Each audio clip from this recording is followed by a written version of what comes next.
Seconde partie de Regard croisé, on évoque toujours la République centrafricaine, la Cour pénale spéciale désormais autorisée à enquêter sur les crimes de guerre et crimes contre l'humanité depuis le 2003 en Centrafrique. Alors Chris Sega, il y a parmi les opposants à ce test Florent Kema, qui est député de Nana Bakassa, qui estime qu'il y a beaucoup d'autres défis, notamment le défi sécuritaire du pays qui n'est pas encore réglé aujourd'hui.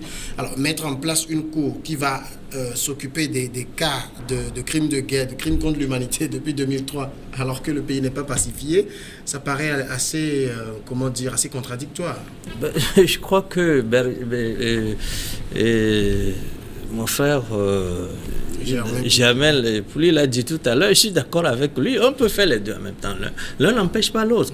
Ceux qui disent que le pays a fort à faire, on ne peut pas à ce stade-là se lancer dans cette justice-là. Je crois qu'ils ont tout faux, en ce sens que et ceux qui jouent aux oraux sur le terrain, il faut, pendant qu'on s'occupe aussi de la sécurisation, leur dire que vous avez beau être fort aujourd'hui, vous ne le serez pas toujours. Je crois qu'il s'agit aussi d'un avertissement que cette cour-là commence ses travaux maintenant. C'est vrai que le chemin va être très difficile, mais il vaudrait mieux commencer tôt pour finir un jour que de ne jamais commencer. Vous savez, ceux qui attisent ces conflits récurrents-là, ce sont des gens qui ne sont pas forcément sur le territoire. Pourquoi c'est à partir de 2003? Vous savez que c'est en 2003 que Bozizé a renversé Patassé, et depuis 2003, il y a une recrudescence des violations des droits de l'homme. Les gens se sentent sur un terrain conquis et n'ont plus de retenue du tout. Je crois que de temps en temps, les autorités de l'ONU leur rappellent le devoir de reculer, mais personne n'entend ces rappels à l'ordre-là.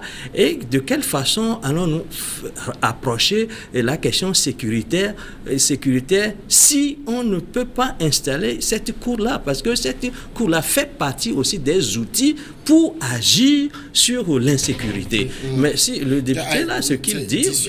Oui, absolument. C'est un outil. Puisqu'il parle de sécuriser le pays, il faut qu'on lui dise qu'il s'agit des mesures pour, justement, essayer d'agir sur l'insécurité. Ce n'est pas contradictoire qu'on crée cette cour-là, parce que la mission est claire. C'est de juger ceux qui sont coupables des crimes lourds.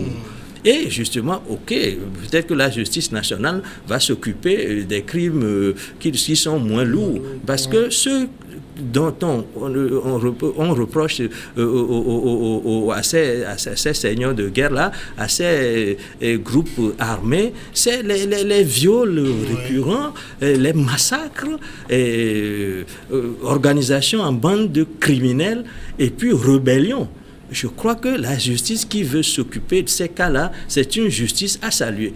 Alors, si on dit qu'il faut s'occuper d'abord de la sécurisation, de quelle façon allons-nous installer la sécurité s'il n'y a pas justice, il n'y a pas cette justice-là qui l'accompagne? Seulement, ça va être une partie difficile, certes, mais ce n'est pas parce que le chemin sera semé d'embûches qu'il ne faut jamais entreprendre. Parce que ces justices-là rappellent à ces gens-là qui attisent ces conflits-là, que tôt ou tard, ils seront rattrapés par la justice. Je crois que c'est le message fort qui est délivré à l'endroit de ceux qui entretiennent ces conflits-là actuellement. Et je crois que certains ont peur, bien entendu. Ils expriment leur point de vue. Ils ne vont pas dire qu'ils ne veulent pas de cette justice du tout. Ils diront, ils passeront pas des subterfuges. Ils disent que non, c'est une perte de temps, on a mieux à faire. On ne peut pas développer la Centrafrique si la question de sécurité n'est pas abordée. Et il vaudrait mieux que cette question-là, on commence dès maintenant.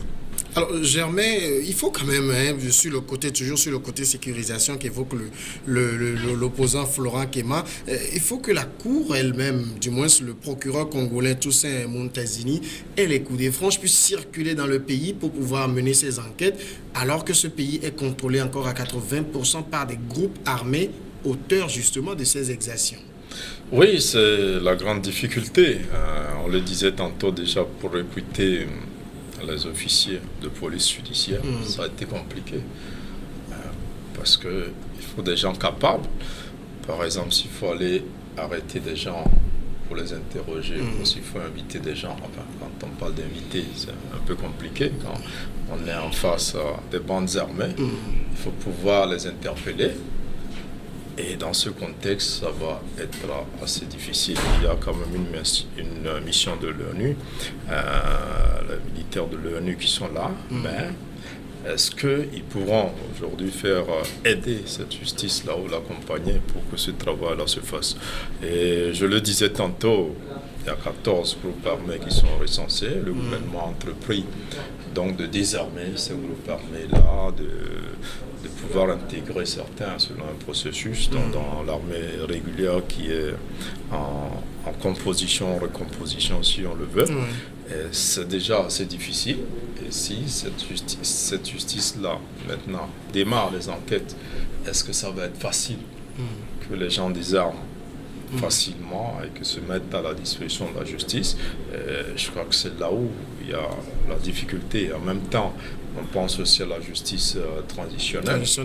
Oui. Est-ce qu'aujourd'hui, ce que d'autres aussi ne veulent pas entendre, parce que ça donne l'impression d'assurer une impunité, donc à tous ceux qui ont créé tous ces problèmes-là. Mais je crois que c'est un cas assez inédit, ce qui se passe en Centrafrique. En même temps que cette cour hybride-là est appelée à agir comme la CPI, elle va se comporter comme une cour nationale qui obéit aux lois du pays, mais parallèlement, il y a la CPI qui pourra quand même poursuivre ces gros poissons-là qui peuvent passer à travers les mailles donc de cette cour spéciale, parce que, je l'ai dit tantôt, il y a des personnes qui jugent de l'immunité. Il y a des députés, par exemple, qu'on aura du mal à interroger, à moins que le vote qu'on a pu recueillir là par rapport au démarrage des activités de cette cour-là, ça se rédite, et que la levée d'immunité parlementaire, par exemple, se fasse aussi facilement pour qu'on puisse interroger. Mais entre la Cour pénale spéciale et la CPI, est-ce qu'il n'y aura pas un conflit de compétences? Oui, je crois que les experts disent qu'il y a un conflit de compétences flagrant, parce que en réalité, on demande à cette Cour spéciale-là qui est créée que sur des affaires où la CPI, la procureure Bensouda a déjà lancé des démarches, il faut qu'elle recule. Et donc, ça cause un petit problème de compétences. Mais je crois que il n'y a pas un grand problème là-bas, en mon sens. Parce que c'est comme les tribunaux nationaux et même la CPI. Généralement, il est dit que si une affaire est déjà en cours, normalement la CPI n'intervient que si ces affaires-là ne sont pas traitées à l'échelle nationale. En principe, c'est ça le principe. C'est ce que je veux dire. C'est-à-dire que la CPI n'intervient que quand les cours ou les tribunaux nationaux ou mixtes. Or, ici, on dit si, puisque la CPI a déjà lancé des poursuites déjà par rapport à certaines personnes. Donc, sur ces cas-là, cette cour ne peut plus se prononcer. Non, le dossier est déjà en cours, on ne va pas juger de Oui, en fait, ça ne devrait pas. Puisque cette cour, en réalité, c'est là où elle ne peut pas agir que la CPI doit agir. Maintenant, on lui dit, là où la CPI a commencé, elle ne doit pas agir. Donc, je crois que même ça, c'est contre le statut de Rome, donc qui a mis en place la CPI. Bon, ça, c'est les experts qui le disent. Mais ce que j'étais en train de dire, je crois que ça a été fait exprès pour que les Africains même se chargent de juger leurs criminels, puisqu'on reproche à la CPI de ne pas faire un bon travail. Et là où les Africains n'arrivent pas à le faire, la CPI pourra faire le boulot. Peut-être, par rapport à cette cour, on aurait pu, même là où la CPI a commencé, pouvoir laisser cette cour-là s'occuper de ces cas-là. Et si elle n'y arrive pas, la CPI peut revenir. Mais par rapport au décret donc, qui institue cette cour, c'est dit assez clairement que sur les cas Dans la CPI qu'on a déjà, elle ne pourra pas se prononcer. Alors, Chris, est-ce que, bon, c'est vrai qu'on dit qu'il faut laisser aux Africains le soin eux-mêmes de juger leurs criminels, mais cette cour est financée par l'international. Absolument, c'est un paradoxe. C'est pas la Centrafrique qui finance. Écoutez, c'est un paradoxe pour le moment. On ne peut pas dire que la Centrafrique qui est encore brinque-ballante, qui se cherche encore, on lui laisse le soin de trouver une source de financement. Donc, il y a toujours un paradoxe à ce niveau parce que celui qui vous finance vous donne des ordres, vous donne des injonctions et vous êtes obligé de respecter. Je crois que c'est une problématique réelle qui existe. Il faut que l'Afrique, les pays pauvres dans l'ensemble, et prennent leurs responsabilités si tel est qu'ils veulent se conduire en pays souverain. Mais ça, c'est un autre débat. Ce que je voudrais ajouter à ce que Germain a dit, c'est que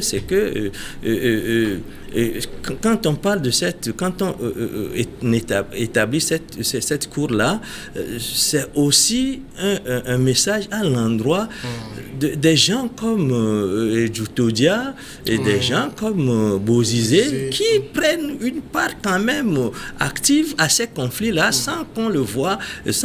Mais maintenant, ce sont des gens qui sont à l'extérieur. Ils sont à l'extérieur. On peut jouer sur un certain nombre de créneaux pour les emmener pour les emmener à reculer. Vous savez, quand on institue... Mais si la CPI n'a pas été dissuasive, ce n'est pas la CPS qui le sera. Non, mais de toute façon, c'est comme une épée de Damoclès qui est au-dessus de ces gens-là. C'est des tentatives. Vous savez, dans ces conflits-là, c'est après seulement qu'on dit que on aurait pu faire ceci, on aurait pu faire ça, ceci n'a pas marché, tel autre a marché. Mais en amont, c'est toujours difficile de savoir très précisément quelles sont les approches qui peuvent marcher du coup. Mais je crois que cette cour-là veut se faire maligne pour au moins adresser des messages fermes à ceux qu'on peut inquiéter. C'est comme aujourd'hui l'ancien président gambien qui est à l'extérieur, qui est en sécurité quelque part, mais n'empêche, on sait que l'autre là ne va pas l'extrader facilement, mais il doit se dire que c'est toujours possible qu'un jour il soit inquiété. Si on a vu le cas de Charles Taylor. Le même sort que lui. Absolument. Donc on n'est jamais sûr de rien. Donc ces messages-là, je crois que de temps en temps, il faut les envoyer à l'intention de ceux qui, sans être sur le territoire, et qui sont là où on sait très bien qu'ils sont, les empêcher, au moins les dissuader de reculer face à certaines menées qu'ils sont en train de faire sur le terrain. Et je crois que dans ce sens-là, cette cour-là me semble une cour bienvenue. D'accord. On va évoquer maintenant le second sujet, le Bénin. La mystérieuse mort de poissons dans le lac Toro. Le 21 mai dernier, des dizaines de milliers de poissons sont morts dans le lac Toro, à une centaine de kilomètres au nord-ouest de Cotonou, la capitale économique du Bénin. Une hécatombe. Pour comprendre ce qui s'est passé, le gouvernement a commis le laboratoire central de contrôle de la sécurité sanitaire pour les analyses. Il a publié les résultats de ces analyses ce 29 mai 2018 à Cotonou. Le laboratoire est formel, les eaux du lac n'ont pas été contaminées par un produit extérieur. C'est la conclusion essentielle qu'il faut retenir des travaux menés par ce laboratoire. Germain Poulis, c'est quand même bizarre qu'on ait des centaines de poissons. Des milliers, c'est pas des centaines. Des centaines de milliers peut-être, qui sont morts tout d'un coup. Et qu'on dise que les eaux ne sont pas contaminées, que les causes sont plutôt endogènes. Oui, quand nous avons appris la nouvelle, nous pensions qu'il s'agissait de ce type de pêche illicite qui est interdite, assez utilisée par le passé où des pêcheurs venaient déverser des substances toxiques et qu'on voyait après le lendemain tous les poissons émerger, morts et on les ramassait. Et quand on était tout petit, on assistait parfois à ce genre de pêche assez bizarre et interdite. On traquait quand même les auteurs. Et on a pensé à cela. Et je crois que les autorités togolaises aussi ont pris les premières mesures qu'il faut pour interdire déjà toute importation de poissons du côté du Bénin et déconseiller formellement aux Togolais de consommer donc ce genre de poisson. Et le Bénin donc est allé plus loin donc pour demander une enquête, demander que les experts dans le domaine le fassent. Ils ont analysé l'eau, ils ont analysé les sédiments donc, de ce lac et puis ils ont surtout analysé la chair de ces poissons. Et c'est assez surprenant quand même que leur conclusion soit aussi si superficielle. Si superficielle. Je ne dirais pas superficielle, mais ils sont tellement sûrs d'eux pour dire qu'il n'y a pas de contamination. Les eaux ne sont pas contaminées. Cependant, quand même, ils ont été humbles pour reconnaître qu'ils peuvent avoir d'autres causes endogènes, donc pour lesquelles il faut des expertises plus grandes, et donc faire appel à des laboratoires sur le plan international, à des plongeurs et à un certain nombre d'experts pour élucider ce qui s'apparente donc à une mort mystérieuse de poissons. C'est vraiment surprenant. Et on espère que le laboratoire béninois s'est trompé et que d'autres experts pourront, dans les meilleurs délais, nous dire quelles sont les causes réelles. Ça vous rassure d'écouter ça, de dire que bon, on a des dizaines de milliers de poissons qui sont mystérieusement morts, mais l'habitat naturel n'a aucun problème? Ben, je ne suis pas du tout rassuré et je ne suis pas du tout convaincu par la conclusion de cette analyse-là des laboratoires au Bénin. Parce que, vous savez, il faut quand même qu'on le dise, c'est encore... on a parlé d'un tapis gris, c'est un tapis de poissons. Donc, ce n'est pas 1000, ni c'est des centaines de milliers de poissons. Et ce sur quoi on n'a pas attiré l'attention des gens... après, c'est que quand les gens de ce village-là, Toro, ils se sont dit que c'est une manne. Ils ont commencé à fumer les poissons. Ils sont allés déjà sur les marchés. Les gens ont déjà commencé à consommer ces poissons-là. Ils vont sans doute faire en sorte que cela aille dans les pays riverains. Mais ce qu'on n'a pas dit suffisamment par ailleurs, c'est qu'il s'agit encore de ces fameux tilapias. Vous voyez, ce fameux tilapia. Donc, quel est ce hasard-là que c'est encore les tilapias qui sont affectés, alors que déjà, il y a une maladie qui affecte les tilapias. Mais vous ne voyez pas que là, il y a un problème, il y a des non-dits. Et puis, on nous dit que l'eau n'a pas été empoisonnée. Peut-être qu'il faut juste attendre une dizaine de jours pour que les gens retournent, les pêcheurs retournent sur le lac et que c'est peut-être le fond du lac là que c'est. Vous savez, entre-temps, il s'est passé quelque chose comme ça en Ouganda où il y a eu une vapeur là qui est sortie du fond du lac et qui a contaminé le lac et ça a tué des poissons. Mais ce n'est pas que des tilapias, ce n'est pas qu'une espèce de poisson. Mais ici, c'est des tilapias et on nous dit que ce n'est pas l'eau qui est contaminée, que probablement ce sera une cause endogène venue peut-être des vases, du fond du lac. Hein. Et puis, on ne nous dit pas quel est ce gaz-là. Le gaz a disparu mystérieusement, de façon mystérieuse, sans laisser de traces. Même si la cause elle est endogène, tant que c'est dans l'eau, on doit avoir des traces parce que la mission qui était dépêchée pour faire les analyses est venue très rapidement, quand même le lendemain, et qu'a fait des prélèvements. Et cette mission-là nous dit que, il n'y a pas tellement d'inquiétude. Une dizaine de jours, ça peut passer et que les gens peuvent retourner sur le lac, mais parle d'expertise à l'international pour étudier la chose. Ce qu'il faut dire clairement peut-être, est-ce que ce n'est pas toujours la crise de tilapia qui continue? C'est dit de cette façon, au moins, ça va ouvrir davantage les yeux aux gens. Personne ne parle même au Bénin de tilapia, on ne parle que de poissons. Quel genre de poisson? le même poisson que celui-là qui est indexé depuis l'année dernière ou bien depuis 2 ans.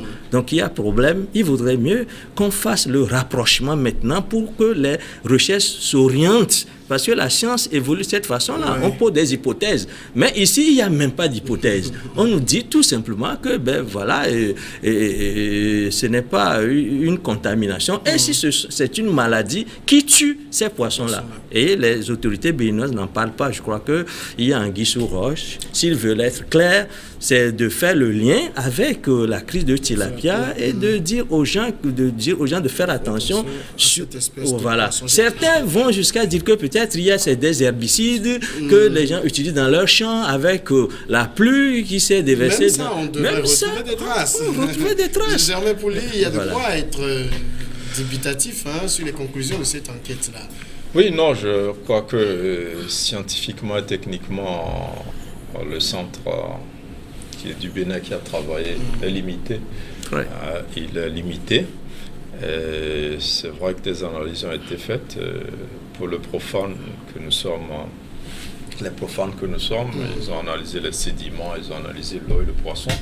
Ça devrait être suffisant pour détecter les causes éventuelles de cette hécatombe-là.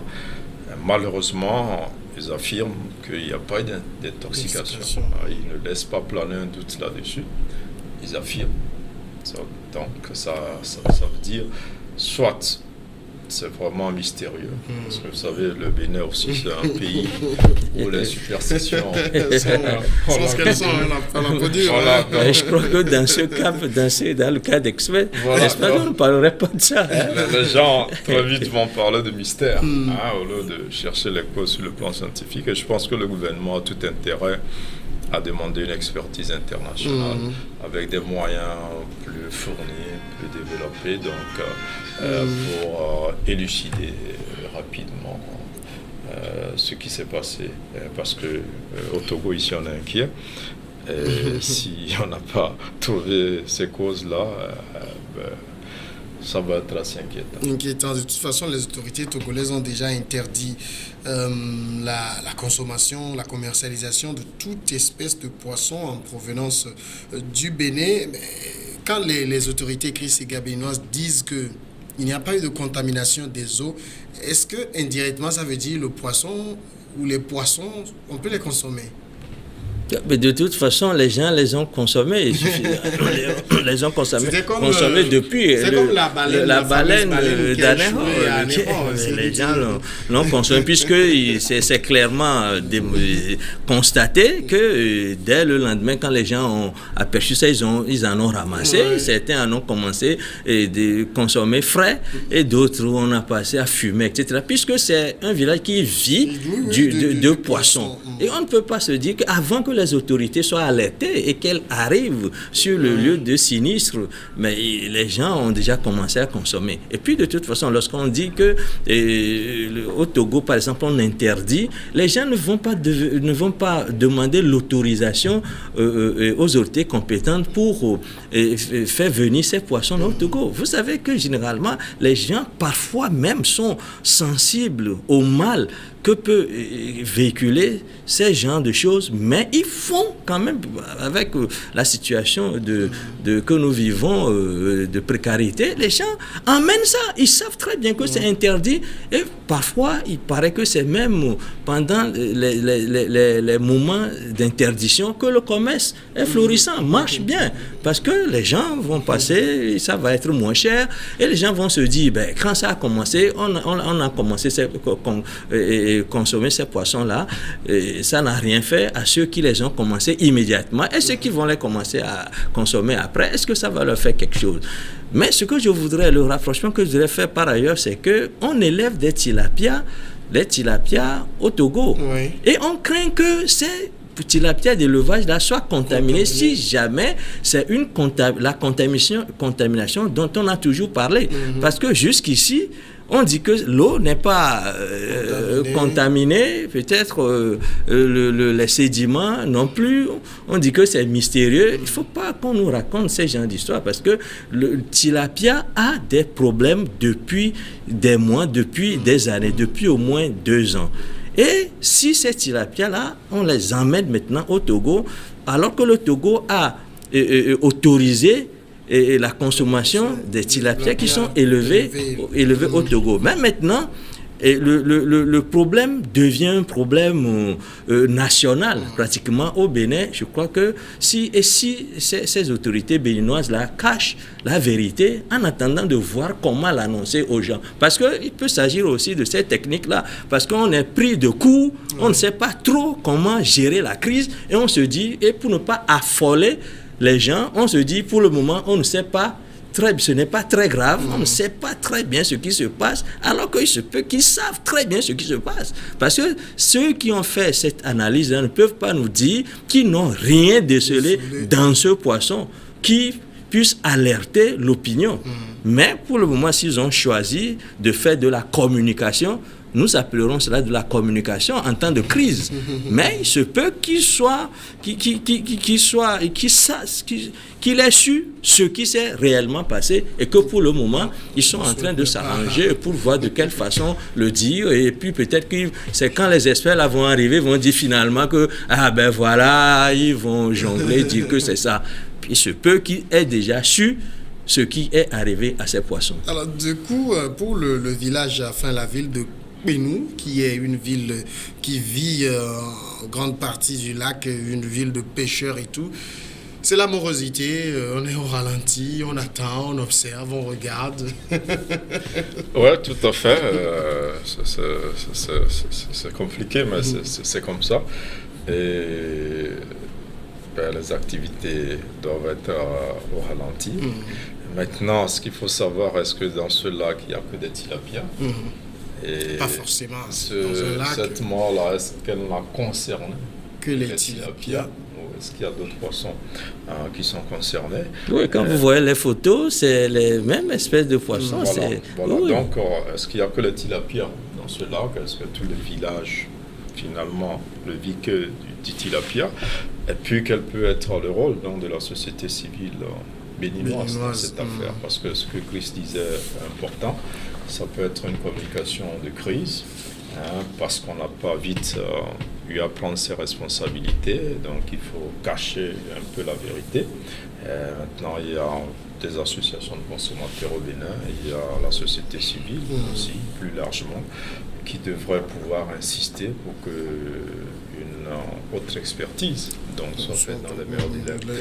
Mais ça va prendre du temps. Ce qui est peut-être rassurant, c'est que les gens consommaient ce poisson, et depuis là, dans l'immédiat en tout cas, il n'y a encore aucun problème. Il y a pas eu de drame. La Donc c'est peut-être ça aussi qui rend un peu crédible l'analyse du laboratoire béninois. On marque maintenant la pause et on revient après le journal.